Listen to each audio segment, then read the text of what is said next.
आपल्या परिसरातील ताजी आणि महत्त्वाची अपडेट पाहिजे तर मग आजच C24 तास या आपल्या YouTube चॅनलला लाईक करा, शेअर करा, सबस्क्राइब करा आणि बेल आयकॉनवरती क्लिक करायला अजिबात विसरू नका।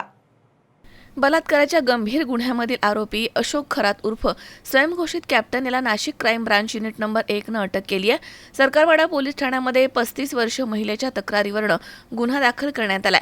धमकी देऊन आणि गुंगीचं औषध देत अत्याचार केल्याचा आरोप करण्यात आलाय। बुधवारी 18 मार्च रोजी पहाटे 3च्या सुमारास पोलिसांनी त्याला ताब्यात घेतले। तपासादरम्यान पोलिसांनी आरोपीकडून 58 आक्षेपार्ह व्हिडिओ जप्त केले आहेत।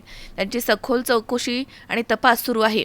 या व्हिडिओमध्ये काही नामांकित महिला, सेलिब्रिटी तसेच इतर प्रभावशाली व्यक्तींचा संबंध असल्याची शक्यता अधिकाऱ्यांनी व्यक्त केली आहे। त्यामुळे प्रकरण अधिक गंभीर बनले आहे। पुढील तपासामध्ये आणखी धक्कादायक माहिती समोर येण्याची शक्यता आहे। अशोक खरात हा सिन्नर तालुक्यातील मिरगाव येथील श्री ईशानेश्वर मंदिर ट्रस्टचा अध्यक्ष असून स्वतःला अंकशास्त्रज्ञ आणि मार्गदर्शक म्हणून प्रसिद्ध केला होता।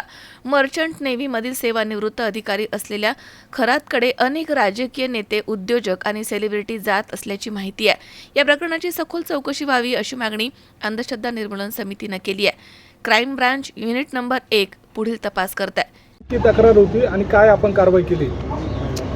पोलीस स्टेशन सरकारवाडा येथे CR नंबर 74/2026 असा गुन्हा दाखल झालेला आहे। फिर्यादीच्या तक्रारीवरून भारतीय न्यायसंहिता कलम 64, 74, 351 आणि जादूटोणा प्रतिबंध कायदा कलम 3, कलम 1, 2 प्रमाणे हा गुन्हा दाखल करण्यात आलेला आहे। तपास चालू आहे। क्राईम ब्रांच युनिट 1 आणि गुंडा पथक तपास करीत आहेत। काय तक्रार होती सर?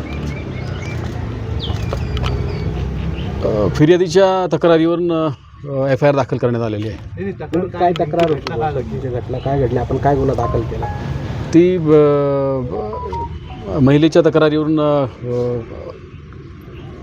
गुन्हा दाखल करण्यात आलेला आहे। महिलेचं नेमकं काय फिर्यादीमध्ये म्हणणं काय होतं? काय तक्रार काय होती फक्त तेवढंच शब्द सांगा। ती शारीरिक शोषणाबद्दलची तक्रार आहे। सर कुठले कलम लावले दादा? कुठल्या कलम? भारतीय न्यायसंहिता कलम 74, 64 आणि जादूटोणा प्रतिबंध कायदा कलम 3, 2 एक प्रमाणे गुन्हा दाखल केला आहे। सर जो आरोपी आहे तो आरोपी नेमका कोण आहे, तो काय करतो, त्याची पार्श्वभूमी काय आणि ती महिला त्याच्याकडे का जात होती? सध्या तपास चालू आहे। फिर्यादीचं नाव उघड होऊ नये म्हणून जास्त डिटेल देता येणार नाही। आरोपी जे आहे त्यांचं नाव सांगा। सध्या तरी नाव अशोक खरात म्हणून आहे।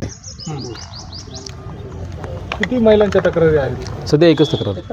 एका तक्रारांचं नेमकं काय प्रोफेशन होतं, म्हणजे काय ते काय नाही, अजून काहीच निष्पन्न जस्ट गुन्हा दाखल झालेला आहे।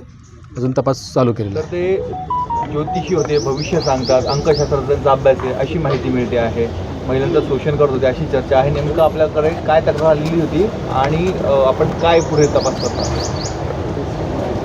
महिलेने जी तक्रार दिली त्याच्याप्रमाणे गुन्हा दाखल करण्यात आलेला आहे आणि अजून त्याच्या प्रोफेशनबद्दल अजून तपासातून काही निष्पन्न झालेलं नाही। आज नेमका पहिलाच दिवस आहे, तपास सुरू आहे। तर काही व्हिडिओ देखील आहेत, मोठ्या प्रमाणावर व्हिडिओ आपण जप्त केलेले आहेत, CCTV म्हणा किंवा इतर, त्याबद्दल काय माहिती आहे? नाही, सध्या तपास सुरू आहे। अजून भौतिक कोणताही पुरावा आपण जप्त केलेला नाही। आरोपी एकच आहे की आणखी आरोपी आहे? सध्या तरी आरोपी एकच आहे। महिलेने तुमच्याकडे जी फिर्याद सांगितली त्या फिर्याद सांगत असताना तिने काय ॲलिगेशन केलेले आहे? महिलेने जी फिर्याद दिलेली आहे ती मी आपल्याला आत्ताच सांगितलं की तिने शारीरिक शोषणाबद्दल तक्रार दिलेली आहे आणि तिच्या प्रायव्हसीच्या कायद्याप्रमाणे जास्त ओपनली बोलता येणार नाही। कलम आपण लावलाय त्याच्यामध्ये? हो, ते का म्हणजे ते तिथे अट्रॅक्ट होतं ना म्हणून लावलेलं आहे। सर फिर्याद ही कधी दाखल झालेली? कारण 2022 सगळं हां, काल दाखल झाली ना रात्री। नाही, हे प्रकरण कधी 2022 होतं? कधीपर्यंत? 24पर्यंत आहे असं फिर्यादीत सध्या तरी दिलेलं आहे। आणि जे अत्याचार झाले असं फिर्यादीचं म्हणणं आहे ते नेमकं कुठे, म्हणजे एकाच ठिकाणी झाले एका वेगवेगळ्या ठिकाणी तो घेऊन जायचं, नेमकं काय घडलं? प्राथमिकता तरी एकाच ठिकाणी झालं तर दिसते। तपास अजून सुरू आहे। सर आरोपीला अटक करताना जेव्हा पोलीस गेले तेव्हा त्यांनी काही गोंधळ वगैरे घातला? नाही, काहीच काही राजकीय लोकांचे नावं घेतले होते अजून काही निष्पन्न झालेलं नाही। तर झालं किरण आहेर, C24 तास, नाशिक।